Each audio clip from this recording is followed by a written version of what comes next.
Installe-toi sur ton lit confortablement. On va commencer à raconter des fables.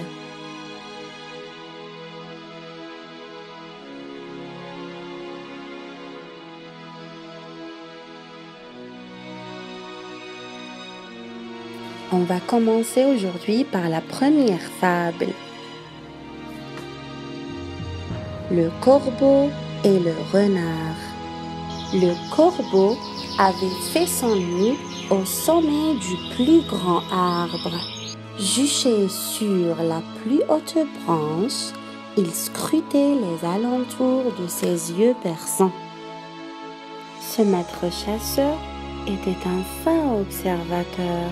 Il pouvait détecter le plus léger mouvement entre les plants de blé, trahissant la présence d'un ragoût de rat bien gras. Dans les massifs de petits fruits, il savait reconnaître la fraise la plus sucrée et le plus délectable des bleus.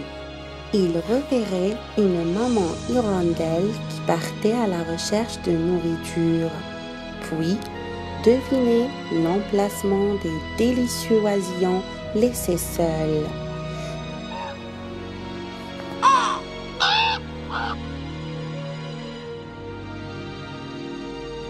Il réussissait à percevoir ce matin-là. Le corbeau aperçut sur le bord d'une fenêtre ouverte un morceau de fromage.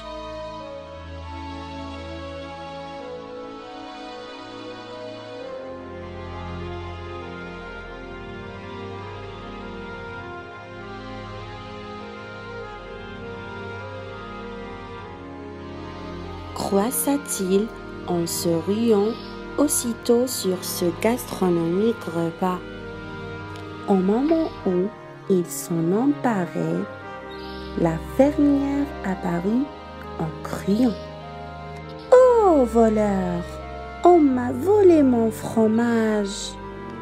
Le voleur s'envola triomphalement, emportant son bec son délicieux butin. Il se posa sur sa branche et s'apprêtait à se régaler quand il entendit « Bravo, maître corbeau, bravo !» La voix douce provenait du pied de son arbre.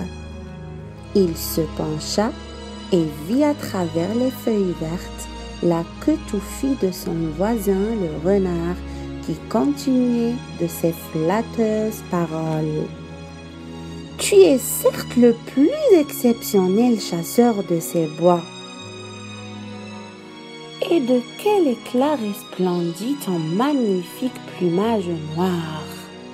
Foi de renard, si tu avais de la voix en plus d'être si beau, tu serais sans doute le roi des oiseaux. » Fier, le corbeau voulut montrer sa belle voix.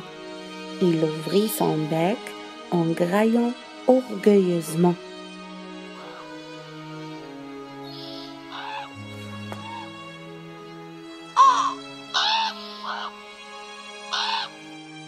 Le fromage tomba droit dans la gueule du rusé renard, qui ajouta en se moquant « Mon cher corbeau, tu es un bien viniteux volati.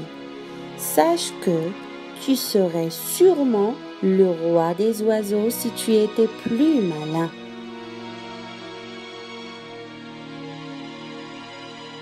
La morale retenue de cette fable: apprenez que tout flatteur vit aux dépens de celui qui l'écoute.